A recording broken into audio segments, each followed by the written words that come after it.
Merci. Bonsoir à tout le monde.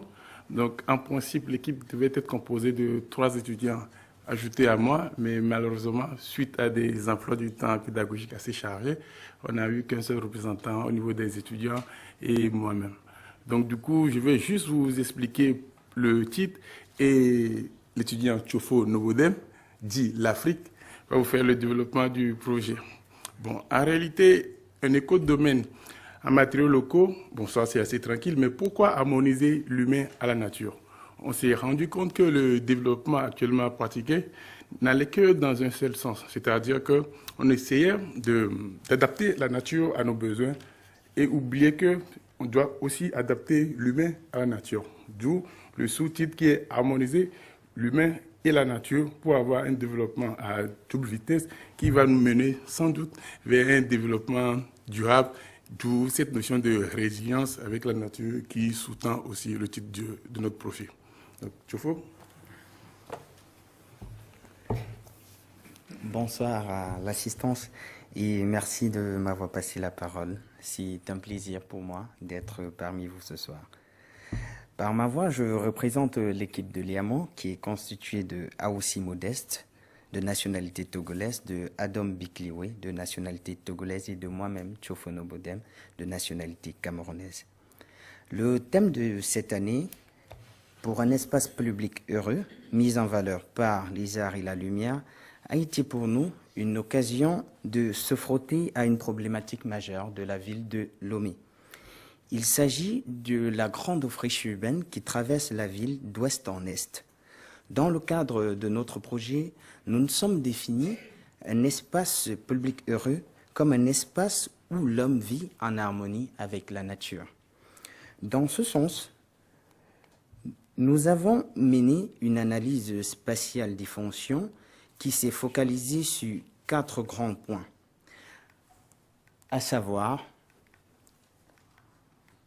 la voirie, qui au jour d'aujourd'hui est bitumée, n'est plus tout à fait à cet état.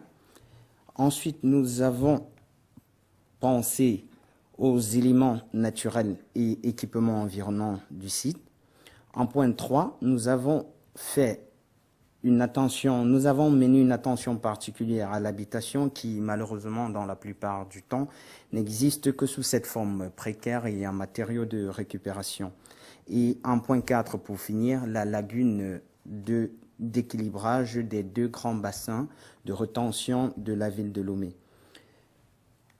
De cette analyse, nous avons naturellement dégagé un diagnostic qui nous a permis de nous focaliser sur quelques axes de travaux. Malheureusement, le texte n'apparaît pas, mais il s'agissait essentiellement d'intervenir, sur la problématique du bidonville qui se crée, ensuite d'intervenir sur l'assainissement de la zone et pour finir de faire un regard sur les équipements scolaires de la zone, parce qu'il n'en existe pas.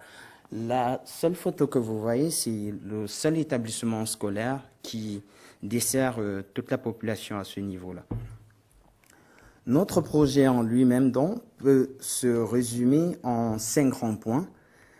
Le premier point, c'est faire déguerpir le bidonville et transformer cet espace en espace ludique et commercial.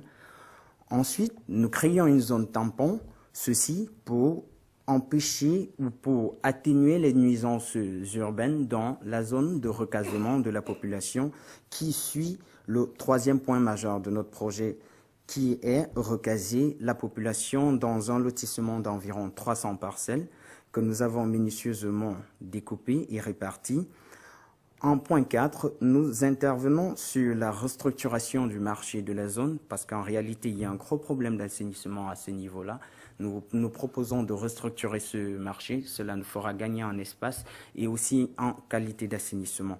Et pour finir, nous créons un centre de formation artisanale pour permettre à tous les jeunes qui sont en sous-scolarisation dans la zone de pouvoir non seulement apprendre un métier, mais de pouvoir aussi gagner leur vie à travers ces petits métiers.